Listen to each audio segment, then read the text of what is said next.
बिस्मिल्लाहिर्रहमानिर्रहीम। चले साथियों, आज का हमारा क्वेश्चन है the place of women. English में ये ऑलरेडी डन है, मैं आप सिर्फ आपको उर्दू की ट्रांसलेशन दे रही हूँ ताकि आपका जल्द से जल्द हो जाए। नस्वानियत के पॉइंट ऑफ व्यू से बताएं ना औरतों का क्या किरदार था। आप इसका जायजा लें तनकीदी तौर पर और खवातीन का रोल बताएं इस नावल के अंदर। इबो सोसाइटी में खवातीन की जगह क्या थी ये बताएं। चुनाय एचबी जो है हमारे बहुत ही अजीम अफ्रीकन नावलिस्ट हैं, अंडरलाइन करेंगे। वो हमें बताते हैं कि बड़े जबरदस्त आइडियाज और बड़ी चीजें जो उनके कल्चर में मौजूद थी इबो सोसाइटी में। यहाँ जी भी आता है, प्रोनाउंसिएशन में इबो बोला जाता है। वो बताते हैं हमें इबो की जो पुरानी कहानियां थी, इबो के प्रोवर्ब्स थे, रोल ऑफ वुमेन्स जो था, और उनके कॉलोनियलिज्म के आने से पहले की कहानी है ये प्री। और ये जो खवातीन का कैरेक्टर था थिंग्स फॉल अपार्ट में दिखाया जाता है कि वो जनाब पाबंद थी सिर्फ घरेलू चौरस में, घर के कामकाज में, और वो पैदा हुई थी सिर्फ और सिर्फ ताबेदारी करने के लिए अपने हस्बैंड्स के। कभी क्वेश्चन नहीं करना उन्होंने अपने हकूक के बारे में, इख्तिदार के बारे में सवाल नहीं करेंगी। और उनकी किस्मत में यही था कि हस्बैंड्स को डैश डैश डैश सेटिस्फाई करें, बस बच्चे पैदा करें जनाब, और बच्चों की परवरिश करें और घर के काम करें, नथिंग एल्स। इन एडिशन ये जो खवातीन थी उनका ये ड्यूटी थी उनके कि वो मेहनत करें, काम करें। और आदमी जो होते थे ना वो मेहनत ये भी करती थी, ये भी क्रॉप बोती थी, लेकिन आदमी जो क्रॉप बोते थे ना वो उनका एक अलग सीजन था, उसको मैंस क्रॉप के नाम से याद रखा जाता था, और उनकी क्रॉप्स थी यैम। खवातीन जो क्रॉप्स बोती थी उसमें थे मेज, बीन्स और वेजिटेबल्स, क्योंकि ये जरा सॉफ्ट क्रॉप्स थी। यैम्स जो थी ना बड़ी हैवी क्रॉप थी। अब यहाँ पर दिखाया जाता है कि उनके पास पोल्ट्री भी होती है, यानी मुर्गियों का भी जो है वो भी खाता ही नहीं, इनको ज्यादा काम दिया गया, उनको सिर्फ एक दी गई है फसल बोने के लिए। इनको फसलें कितनी मिली है बोने के लिए, और इसके बाद इन्होंने पोल्ट्री में भी करना है काम, ठीक है। वैसे ये मकई, फलियां, सब्जियां उगाएंगे और साथ ही घर के अंदर मुर्गियों की भी देखभाल करेंगी, बकरियों की भी देखभाल करेंगी, और उनके साथ भी ये जितना भी फैमिली को देनी है चीजें मुहैया, यानी अंडे आने हैं या दूध आना है, वो भी इनका ही काम है। उनका फर्ज था कि वो जो है क्लीन करें और कलियां भी करें और घर को सजाएं भी अपने घरों में।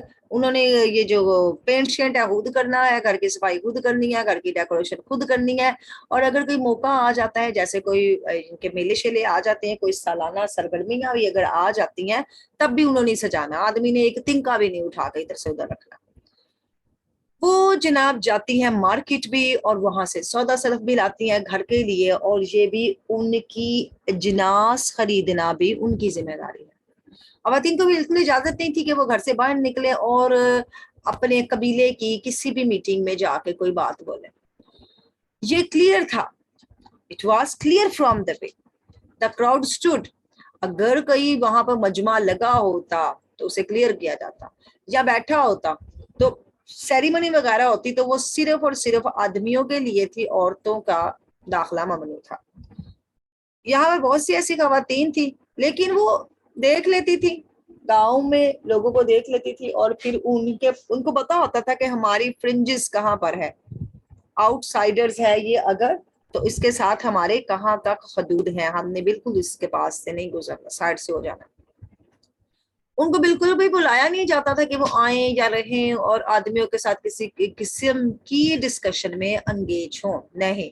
ये आपने करना है इसके बाद ट्विलाइट इन दिल्ली, तो वहां पर औरतों का किरदार और यहाँ पर औरतों का किरदार आपका एक क्वेश्चन बनता होता है, ठीक है। वो अपने जर्नल अपने व्यूज देने होते हैं।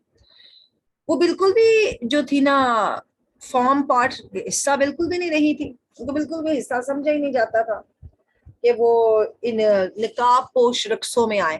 ये जो मैस्कुरेड रक्स होते थे ना, ये वही थे, वो जो रक्स एगुआत होता था ना, जिसमें ये बड़े बड़े वो ऐसे मास्क पहन के और यहाँ से अपनी आंखें निकाल के और यूं शक्लें बना के डांस करते थे ना, औरतें नहीं जाती थी कि वो ये जहां पर जाए उनके डांस में उनकी जाकर कोई नुमाइंदगी करे, बिल्कुल भी नहीं ऐसा होता था। और ये जो इंसाफ के अदलिया के मामलात होते थे, इनमें भी वो काम शामिल नहीं होती थी, और इंसेस्ट्रल स्पिरिचुअल्स अगर आती थी, इनके बाओ अजदाद की रूहें, वो भी नहीं शामिल होती थी। दूसरी वजह से ये बताया जाता था कि कोई आदमी जब शादी करता था तो वो कई खवातीन से कर सकता था, लेकिन खातून ने नहीं करनी कई आदमियों से शादी। ये इनके कबीले का रवैया था, और उनकी एक रस्म थी कि आप खातून की जब दुल्हन होगी तो उसकी एक कीमत पे करेंगे उसके वालिदैन को, और जो भी गर्ल होगी वो अपना जो भी उसका रिश्ता लेने आया है उसकी कीमत अदा करेगा। अब यहाँ पर बात वही आई है कि अकॉन को जो था ना, वो शादी नहीं कर पाया था एक्विफी से। क्यों? क्योंकि उसके पास पैसे नहीं थे, गरीब था, कि वो ब्राइड की कीमत नहीं दे पा रहा था। अब अगर ऐसा था तो अकवान की चाहती थी कि वो इसी से शादी करे। उसने अपने शोहर को छोड़ दिया जिसने कीमत देके उससे लिया था। इसके पेरेंट्स ने उससे पैसा ले लिया था, लेकिन ब्राइड भाग निकली वहां से। जो बहुत सी वो खवातीन एक आदमी के पास होती थी तो वो बड़ी कोऑपरेटिव भी होती थी एक दूसरे के साथ, यानी आपस में सौतने लड़ती नहीं थी। जब भी बच्चा पैदा होता, एक और बात चल गई, और अगर बच्चा जुड़वा पैदा होता तो जनाब ये समझा जाता कि ओ बड़ी बदशुगनी होगी, हमारे घर जुड़वा बच्चे पैदा हो गए। बच्चों को फेंक दिया जाता था ईवल फॉरेस्ट में। अंडरलाइन करें ईवल फॉरेस्ट को, कैपिटल लेटर में लिखना आपने। ईवल फॉरेस्ट में ही तो इन्होंने उन मिशनरीज को अपना गिरजा घर बनाने की इजाजत दे दी थी कि चलो ईवल फॉरेस्ट में हमारी पावरफुल ताकतें हैं ना, खुद ही निपट लेंगे इनके साथ। वो तो इनकी मनगढ़ंत थी ना। वो उन्होंने गिरजाघर बनाया, उन्होंने अदलिया बनाया, उन्होंने कितना कुछ बना लिया, उन्हें कुछ भी नहीं हुआ कि खौफजदा हो गए वही ईवल फॉरेस्ट की ताकतों से भी ये ज्यादा ताकतवर है। ये एक और पॉइंट चल निकला। वीमेन जो थी जनाब, उनको खरीदा भी जाता था, बेचा भी जाता था ब्राइड की सूरत में।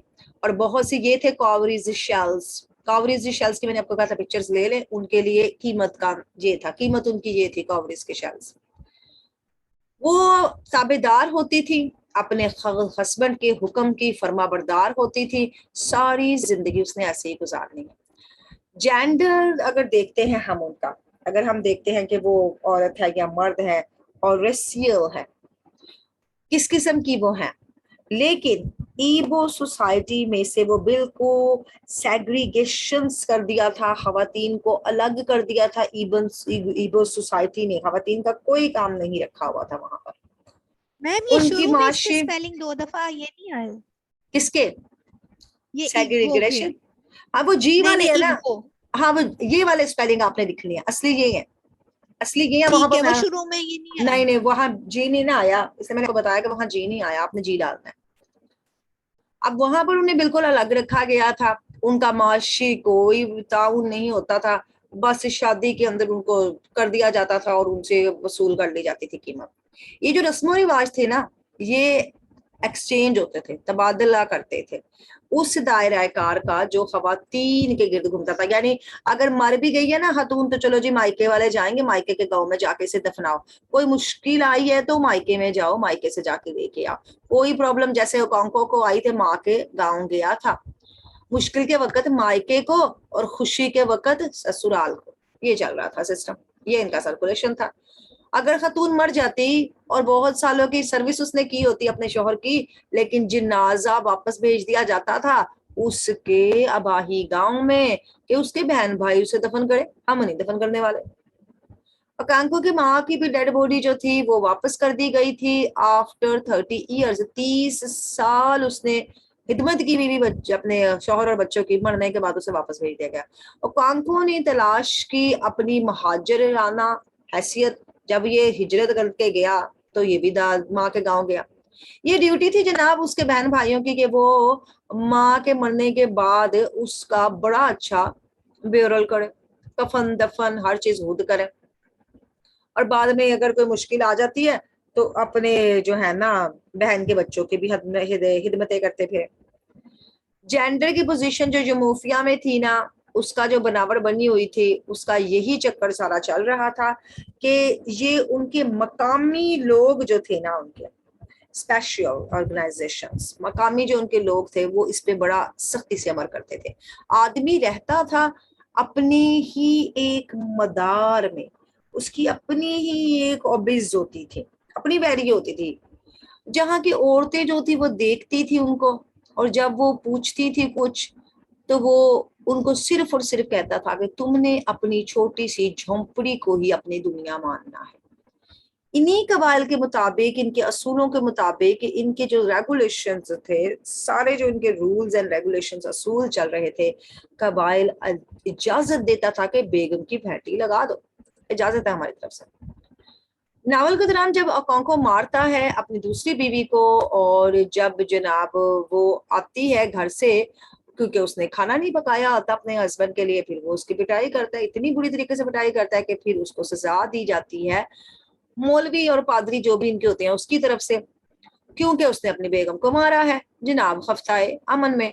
अब जब वो उसे मारता है और लेके आया जाता है और वो कहती है कि दूसरे मेरी मदद करो, वो रेफर करती है उसको। उनमें से एक बंदा कहता है गन्स दैट नेवर शूट्स, कहता है ये वो खवातीन है यानी जो कभी शूट नहीं कर सकते। वो किसी एक को कहते हैं कि कोई तो मेरा हवाला दे दो, कोई तो मुझे बचा दो, ये मुझे मारते जा रहा है, लेकिन सारे कहते हैं कि तुम वो गन हो जो अभी गोली नहीं चला सकती। इसी मामले में जो बीवी होती थी, अगर उसको मारा जाता और उससे पहले ये जो अगवा गुवा फंक्शन होता था, तो इस दौरान में भी बीवी को मारा जा सकता था, बेगम की मारने की इजाजत थी। अब यहाँ पर ये देखा जाता है कि इस फंक्शन के दौरान जब अगर बीवी को मारा जाता है और कोई किसी ने फैंटी पड़ी तो वो किसी मौलवी के पास गए, तो मौलवी ने आगे से कहा, यानी अब हम तो मौलवी कहेंगे ना, वो तो प्रीस्ट कहते हैं ना, why such a trifle should come before the अगवा अगवा। अरे ऐसे मामूली मामूली किस्सों को अगवावा की अदालत में लाने का कोई काम बनता है? घर में निपटाओ ना, या अपनी ठुकाई वाले जाती मामले। इसके बावजूद ये सारी की सारी जो पाबंदियां थी वो सिर्फ खवातीन के ऊपर थी। एचपी ने दिखाया है कि यहाँ पर ऐसे बहुत से खास रोल थे जो खवातीन अदा करती थी। मिसाल के तौर पर वो घड़ों का पेंट भी तो करती हैं, वो घड़ों का पेंट करती थी। और वो अगवा का भी जो घर होता था ना, जो पाक मकान होता था, सिर्फ औरतें पेंट कर सकती थी। और जो पहली बीवी किसी भी आदमी की होती थी ना, बड़ी स्पेशल इज्जत दी जाती थी उसे।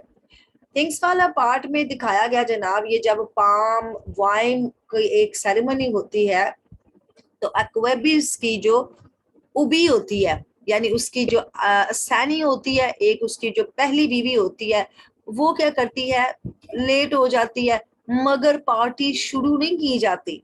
दूसरे लोगों को, दूसरी बीवियों को इंतजार करना पड़ता है कि वो आएगी तो तुम लोगों ने कुछ पीना है, वरना चुप करके बैठी रहो। ये अहमियत का रोल था सिर्फ पहली बीवी के लिए, बाकियों के लिए नहीं, क्योंकि वो बहुत पसंदीदा समझी जाती थी। अक्वांको को निकाल दिया जाता है उसकी माँ के गांव में, और उसके अंकल उचेंडो उसकी बड़ी हिदमत करते हैं, नोटिस करते हैं अक्वांकोस की परेशानी का, और फिर उसको बड़ी रवानी से बताते हैं कि किस तरह अक्वांको की अजाइल को उससे लेना चाहिए, कैसे उसके ट्रीट करना चाहिए। बताया ये गया कि a man belongs to his father's land when things are good and life is sweet, but when there is sorrow and bitterness he finds refuge to his motherland। super important question है आपकी, underline करें, सो बहुत आसान भी है। ये सारे के सारे जो ऊपर वाले आपको हालात बताए गए हैं ना, सारी की सारी जो आपको चीजें दिखाई गई हैं, ये जो खवातीन की किस्मत आपको दिखाई गई है, ये वैसी ही है जैसे एचबी ने हमारे सामने पेंट कर दी है, एचबी ने हमारे सामने इसकी तस्वीर कशी कर दी है। जब हम अफ्रीका के इबो सोसाइटी की हिस्ट्री देखते हैं तो हमें पता चलता है कि खवातीन बड़ा हाई स्टेटस एंजॉय करती रही हैं अपनी सोसाइटी में। खवातीन कंट्रोल करती थी एक खास दायरा कार में जो जिंदगी का था, यानी घर में उनका राज था, उनकी हुकूमत थी, और आदमी कंट्रोल करते थे अपनी जिंदगी के खास दायरा कार को। खवातीन जो थी वो समझी जाती थी कि वो बड़ी मलकियत रखती हैं, उनकी काबू में है खास खास रूहानी ताकतें, और बड़ी अच्छी समझी जाती थी, और उनके पास बहुत ज्यादा ऐसे जैसी हुकूमतें थी, जैसे उनके पास एक आला रुतबा था। ये जो ऑरिकल थी वहां की जो खातून थी वो भी एक औरत थी और समझी जाती थी, आदमी को नहीं बनाया जाता था। और यही रिवायत थी उनके कल्स और श्राइन्स की। ये जो लोग अपने वो फिरके और दरगाहें इन्होंने बनाई हुई थी ना, वहां पर भी उनको बड़ी इज्जत दी जाती थी। कल्स एंड श्राइन्स जो इनकी दरगाह पे काम होता था। नावल में हमें मिसाल के तौर पर ये जो ऑरिकल दिखाया गया है, वहां पर एक खातून दिखाई गई है, पादरन होता है ना, पादरी की पादरन। अब ये खवातीन होती हैं, हाथ से स्टेटस ले लेती हैं और बड़ी खुशी से इस स्टेटस को पूरा करती हैं और इसी के जरिए वो अपनी तिजारत करती हैं और इसी के जरिए कुछ पैसा भी ले लेती हैं। जो अगर उन्होंने कुछ पैसा वगैरह किसी से कोई, तो वो कहते हैं ना तबरक शबरक के तौर पर लेना हो, वो खेतों में भी काम करती हैं और बुनाई भी करती हैं।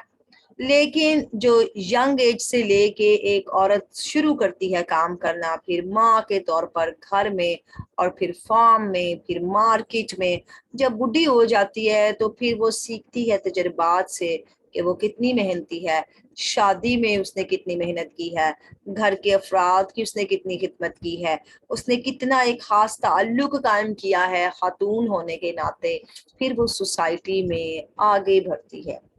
नतीजतन बात यहाँ ठहरी है कि हम कह सकते हैं थिंग्स फॉल अपार्ट हमें दिखाता है कि जो उनका ट्रेडिशनल अफ्रीकन कल्चर था, वहां पर खवातीन की वैल्यू थी, उनको समझा जाता था एक दायरा कार में, एक खास दायरा कार में, एक खास रूटीन में, घर से बाहर नहीं, घर के अंदर उनका राज था।